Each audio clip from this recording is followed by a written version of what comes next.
Hey guys, welcome back to my channel. আমি চলে এলাম আজকে আবার নতুন একটা রান্নার ভিডিও নিয়ে। তো চলো লেটস গেট স্টার্টেড, শুরু করে দিই। দেখো আমি এখানে নিয়ে নিয়েছি টাটকা টাটকা 3 পিস ঝিঙে। আজকে করবো ঝিঙের ছালের চাশনি। তো আমি এখান থেকে গাছ থেকে শুধু শুধু টাটকা 3টে ঝিঙে নিয়ে নিয়েছি। এই 3টে ঝিঙের ওপরের খোসাটা আমি কেটে নেব, নিয়ে চাশনি বানাবো। তো চলো দেখতে থাকো বন্ধুরা। তো এই দেখো আমি কেটে নিয়েছি, কুচু কুচু করে কেটে নিলাম ঝিঙের উপরের ছালটাকে। এবার এটাকে আমি ধুয়ে নিয়ে আসবো। তো ততক্ষণে আমার ইন্ট্রোটা দিয়েই দিই। আর আমি হলাম রিনা, আর তোমরা দেখছো আমার চ্যানেল রিনা 26 বং কুইন লাইফস্টাইল। খাও বাঙালি, খেয়ে বাঁচো।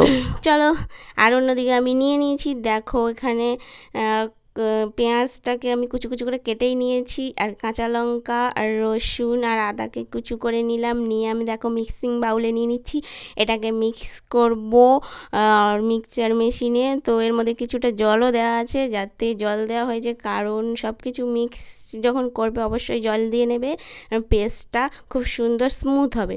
তো এইদিকে দেখো আমি আগুন জ্বেলে দিয়েছি এবং কড়াইয়ের মধ্যে গরম জল হয়ে গেছে, তার মধ্যে দিয়ে দিলাম ওই ধুয়ে রাখা ঝিঙের ছালটা। তো এগুলো ফুটতে থাকুক আর আমি অন্যদিকে অন্যান্যগুলো রেডি করে নিই। তো আমি পেস্ট করতে চলে যাই, এগুলো হতে থাকুক। তো এই দেখো আমি পেস্ট করে নিয়ে চলে এসেছি, আর এই দেখো আমার এইদিকে ভাতটা হয়ে যাচ্ছে আর আমি এদিকে সব রেডি করে নিচ্ছি। তো আমার এখানটায় দেখো আমি সেদ্ধ করে নেওয়া খোসাগুলোকে আমি নিয়ে নিলাম ঝুড়ির মধ্যে, কারণ কিছুটা জল থাকবে সেটা ঝরে যাবে এবং ঠান্ডাও হয়ে যাবে। ঠান্ডা হয়ে যাওয়ার পর আমি দেখবে মিক্সিং বাউলে ভরে পেস্ট করতে নিয়ে যাবো। তো ঠান্ডা হয়ে গেছে, আমি মিক্সিং বাউলে ভরে নিয়েছি, নিয়ে এবারে আমি এটাকে পেস্ট করে আনবো, পেস্ট করতে নিয়ে যাচ্ছি। তো দেখতে থাকো তোমরা। এই পেস্টের মধ্যে আমি একটুখানি সামান্য জল অ্যাড করে নিচ্ছি, কারণ পেস্টটা স্মুথ হবে। তো পেস্ট করতে নিয়ে যাই, দেখো পেস্ট করে নিয়ে আসছি। তো নিয়ে এলাম আমি পেস্ট করে, দেখো এইরকম পেস্ট হয়েছে, দেখো কত স্মুথ পেস্ট হয়েছে। তো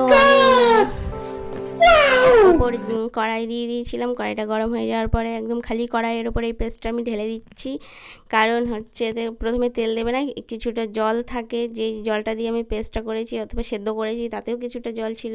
তো সেটা শুকনো করার জন্য খালি কড়াইয়ের মধ্যে এমনি দিয়ে দেবে, তেলটা লাস্টে দেওয়া হবে যখন শুকিয়ে যাবে। তো এই শুকনো হতে হতে আমি মশলাগুলো সব অ্যাড করে নেবো। দেখো এখানে আমি দিয়ে দিচ্ছি সামান্য পরিমাণে লবণ, সামান্য পরিমাণে হলুদ গুঁড়ো দিয়ে ভালো করে নেড়ে নেব। আর তারপরে দিয়ে দেবো ওই আদা রসুন কাঁচা লঙ্কার যে পেস্ট। আমি এখানে লঙ্কা গুঁড়ো দিইনি, কারণ আমি কাঁচা লঙ্কার পেস্টে ইউজ করেছিলাম। তো সেটাই আবার আদা আছে, তো ঝাঁঝটা ঠিক অ্যাডজাস্ট হয়ে যাবে। তো আমি এখানে পেস্টটা দিয়ে দেবো, সেই পেস্টটা এই দেখতেই পাচ্ছ। তো পেস্ট দিয়ে দিচ্ছি কারণ এর জলটা যতক্ষণে শোকাবে ততক্ষণে আদা রসুনের পেস্টের এরও জলটা এর সাথে মিক্সড হয়ে যাবে, এবং জলটা শোকানোর সাথে সাথে এই পেস্টের যে কাঁচা একটা গন্ধ থাকে সেটাও চলে যাবে। আর এখানে দেখো ভীষণ অসুবিধা, এক হাতে আমি রান্না করছি আর অন্য হাতে আমি ক্যামেরা করছি, তো একটু ক্যামেরা এদিক সেদিক হয়ে যাচ্ছে। তো আমার শুকনো হয়ে গেছে, এবার আমি খালি কড়াই চাপিয়ে দিলাম, তার উপরে দেখো তেল দিয়ে দিচ্ছি।